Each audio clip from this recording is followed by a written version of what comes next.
What are some of the questions people have been asking? Like one for Eastwind. How long Eastwind's been going on? All right. Eastwind itself, the concept of it has been going on since the 80s, actually.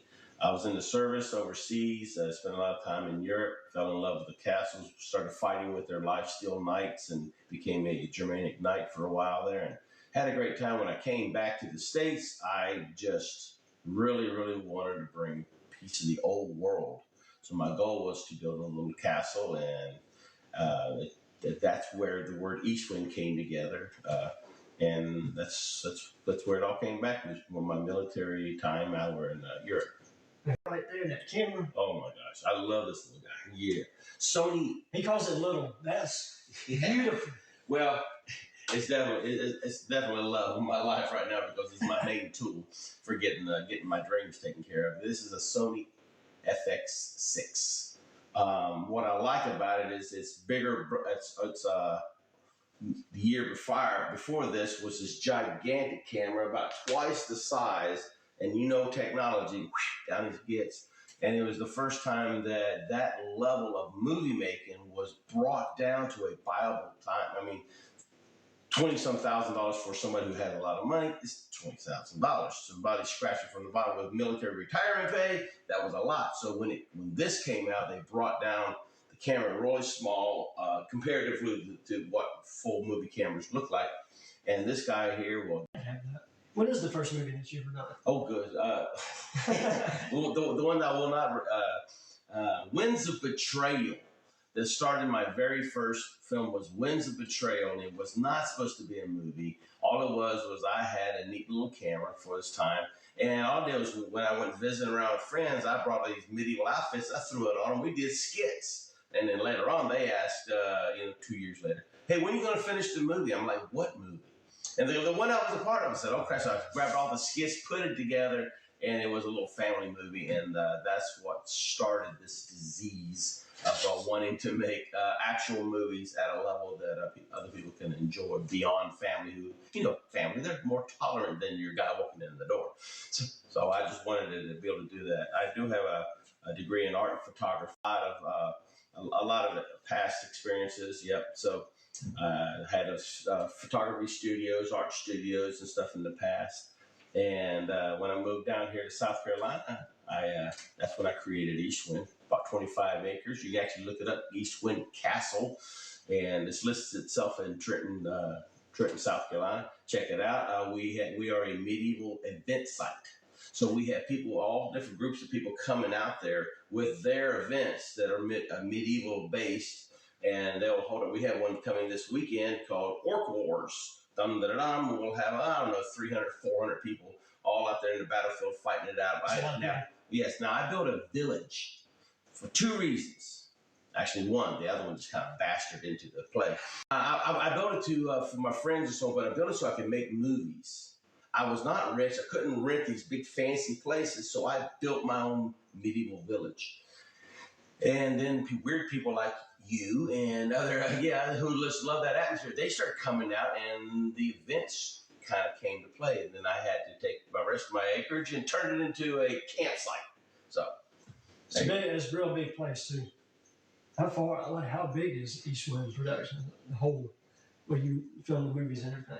It's huge. Well, it seems huge. Well, everything seems huge when you look at it through the lens here. It's all the angles of the camera, angles of reflection they refer to it. So you turn it a little bit and you look like you're all over the place. Yeah. Eastwind Village, I don't know how big that actually is, but we're on 25 acres. It's probably no more than about 4 acres total that I actually built the stuff on. And we'll have to go out there sometime and shoot it. Yeah, that'd be great. Yeah. That'd be awesome. Y'all got to see this. It's I have several films coming up that if I can get you over there, we'll get you in the background, or maybe throw you on the other side of the camera again. Yeah, absolutely. This guy loves both sides of the camera. I'm telling you. It's amazing. I love it. I really do. Love Eastwind. Everybody's a family, that's for sure. Very much. Now, before I get to other questions, and everybody is really loving this right now, so you want to show them a little bit about you and what you do with the art of Eastwind? I'm going to hold off on this because you wrote down a question. I'm going to key into this right here. Perfect. Any other questions before I get to the next for anybody in here right now, because we got over 100 people just in the live. We got 129 for Eastwind. 100 people. You ain't got nothing better to do. Jim is a natural born actor. Hey, you see that? You see Yeah, that? yeah. Get promoted. And, Yeah, I'm telling you. Exactly. He's going to try to upgrade his contracts now. My gosh. A lot of people come to me when they're first in front of my films. I like grabbing raw talent. And when I see attributes in people that I want to capture on film and I see that they can do things. There's two types of people in movies. There are actors and then there are performers. An actor can take anything and turn it to reality and make you feel that they're there. The others are, and I'm not insulting certain actors, but they know they're performers. So therefore, they always try to make sure that their parts that they get, the characters that they're playing, are within their normal realm of acting. So they're not really acting; they're performing. Therefore, they don't have to worry about that. Sense. That makes a lot of sense, actually. What got you to doing the movie Ghost of Eastwind Castle, the one that everybody is interested in? Oh yeah, definitely. The Ghost of Eastwind Castle. The premises for it was something that kind of haunted me since I was in Ireland. And what I used to do was I would be in the service, and on my days off, I would go to these different sites that were being reconstructed and built, and I would offer my time there. And, what an all honorable of some crazy little ladies running around. So we'll let that go. Don't get me in trouble. I'm married and happy. Here's it. But I collected stones. Actually, physically collected stones from different places all over Europe. My goal was when I went home and created my Eastwind, I was going to plant those stones around Eastwind to help me at a symbolic reason of enhancement. Not necessarily going to the spiritual side there on that, but I felt it on that. But I felt it, so maybe it was a more spiritual inside me than that. But where did Eastwind come into play? As far as the movie, the whole movie is about these stones that I truthfully brought over from Europe and I placed all around. If you know what the different things are, you know what I'm talking about. But the Roman walls that crossed, I brought stones from there and put them all the way around Eastwind. Stones from the different castles I put underneath my little castle keep that I built. The stage is a burnt down theater from England. And I wish I could remember the name of that one that was there. Anyway, some woman did an acting part in there, dressed as a man. Her husband found out and then burnt the thing down. Anyway, so I got some little stones from that. Anyway, they took all these stones, planted them all throughout Eastwind. But when I was in Ireland, getting some stones from this place, I wasn't getting it. I was asked permission, told them what I was doing, and they thought I was crazy. But Americans said, "Well, we are." I literally got some stones, and this little old Irish woman, sorry my accent here, sounds more Jamaican than anything. She told me, "Be careful with the stones you be taking. You be taking home you be waking some haints that you can't be shaken off.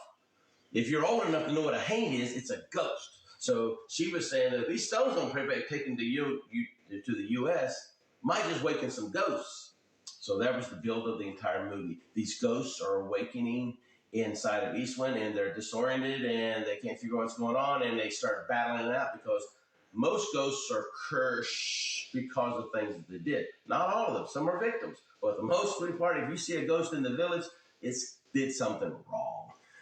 Then that's a little pre-hint there. And, of course, the ghosts, which keys everything, and I'll make it nice and short. The problem with a person is you live, you die. Now you can no longer get any more powerful because your living is dead. And the ghosts are just echoes of who you were. But these ghosts are alert. They start seeing things for new.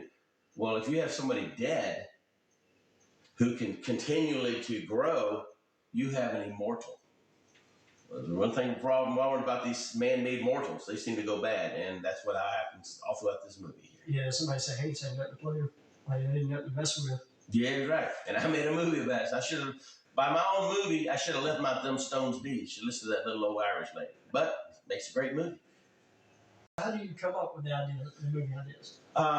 Outside of the first one, Ghost of Eastwind Castle. Got too many that I got to line them up in my head. This one movie that I'm now trying to put together for probably a shot in 2 years. It's called Anubius, or Anubius, and that's an Egyptian god. So again, I told you I studied ancient religions, and I like to bring it to today's time because I'm not rich enough to go to Egypt and make it look like it's old times. So let's deal with it. So there's this amulet that was passed down, but that whole idea of how that amulet gets passed around between college students and a bunch of little hey, I'm a born redneck, and then so I can say that a bunch of redneck butt slinging trucks and everything everywhere. The little item gets passed through there, and it has powers that is enhancing, but it's also it's in looking for the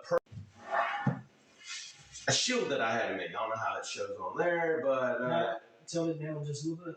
Yeah, this way. Good. All right. Yep. Check that out.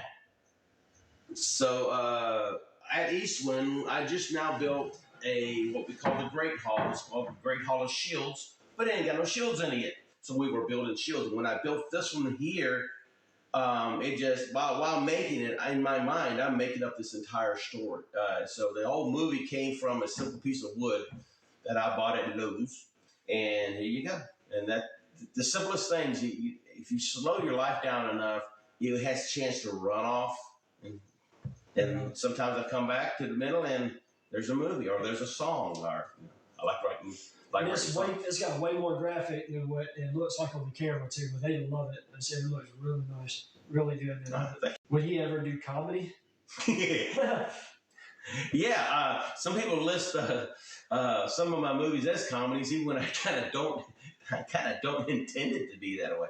But I would love to do a full blown comedy. We have one movie called,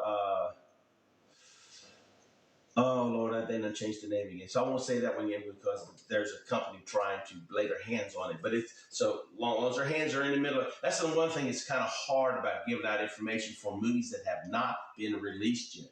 I did the Ghost of Eastwind Castle several years ago, but my name wasn't big enough for the level of the movie it was. Yeah. And but now it is, and now we got people scratching at it, and I'm ready to let it go. And I've completed 2 feature films. He's in both of them actually. Oh, I love this guy and the Which Way Witchery. It's a modern day about a kind of a Hallmark approach to it, but it's a modern day little witches cover, and they're all tutti frutti good and everything. You got this evil one that mess things up and so on. And if you take Lurch and add a comedy guy to him, that was him. So he's the crazy coachman. And if you get a chance to see that, the man ain't right. And what I like about this young man right here is he's like, when he trusts you, he's like putty. You just tell him what you want, and you can just micro direct. And when it started, he was stiff and completely not an actor. So, but I saw that he was capable of learning these little things. And when he did, he automatically throws it into his bag of tricks, and you don't have to reteach him again. So his acting skills have gone way, I used to play that. His acting skills have gone way up because all the micromanagement that I've been doing, now I can put him in a situation, give him a guideline, and let him loose. And that is a natural actor who did not have the capabilities when he first started. So if you think I can't act, you're lying to yourself because you have been acting ever since you were 4 years old trying to get that sucker from your mama that you've already had 2 of. Trust me, you're an actor. Jump into it. This was beautiful, guys. Cool. People are really noticing my films now, and this is exciting, but the question is, who do I feed first? So I got one right here. I like spiritual things. Well, this one here is called Witch of the West. This is a Western. My God, I want to shoot me a Western. Only because the guy told me I couldn't, but I think he was just trying to dig at me to make it happen. I've got this one movie that's started shooting, and then the backing changed to another company, and they got me waiting in line. And it does have a biker chick inside there causing all kinds of trouble. And that is a comedy horror. Again, I just try to find something I've never done before and hit it and see if it feeds me. If it feeds me, then I'll play with it some more. But a horror film, I never liked horror films by the category, but once in a while something really weird. Shaun of the Dead. Oh my gosh. When I saw that, then I started watching horror films because they would entertain me. And so I would like to be able to pull off something crazy like that. That would be fun. That would be interesting to see. Y'all don't put too much on him though. He's got a lot that's already going on. But that's an awesome idea. Maybe you just ride with it. There you go. Well, I want to say thank you to one person. Her name is Christine Williams. She's a wonderful little person. She's helped me out in a lot. She's an actress. She's a producer. She's a director. She's done a lot of little things like that. And we almost every film that I've written, she's been there with me, and we just bounce ideas back and forth. You know, I'm walking all over the place. She's just trying to keep up here. Da da da da. Oh, well, and then she'll just stop me. No. Try this, and I'm like, this is great, and she is the perfect person to work with on this here. Her name is Christine Williams. You'll follow her all over that IMDb stuff. And she's cool, definitely. I appreciate y'all and everybody's support. This is awesome, you guys. I don't want to take up too much of Eastwind's time today, but if there's anything extra you have right now that you're interested in asking, something that you have maybe thought about in the past or somebody's asked me before, maybe I forgot, y'all can go ahead and ask right now. Well, if you don't mind. No, I'm good here. I'm good here. I knew he would. He'd be good. But, well, I do have a Vortec engine that's got to pull the head off and change the head gaskets in it, 469 Chevelle. But that conversation is for the motorheads out there who knows what I'm talking about. I know a lot of people are so interested in me doing comedy too. So, like you said, it kind of became a part of comedy when I guess I wasn't supposed to be funny, but I'm just funny.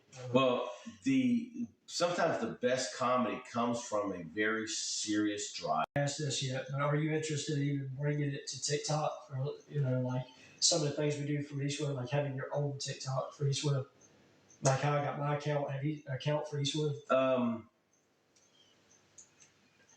Yes, I have a little TikTok set off to the side there. I haven't even gone back to it. And meow, I own a cat. His name is Meow. Oh, what is that? Yeah. Oh, yeah. Anyways, name is Loki. He's a little black cat. I love him. But yes, it's just I don't know how I could maintain it. How much you guys have no idea how much time this man buries into these little things that he's creating here and maintaining them, keeping them up. Because y'all are like, y'all got this addiction, more. And I understand that because when I get on something, I want to see the next one, to see the next one, to see the next one. Unfortunately, you can't produce them that fast unless you really put a lot of time and energy in it.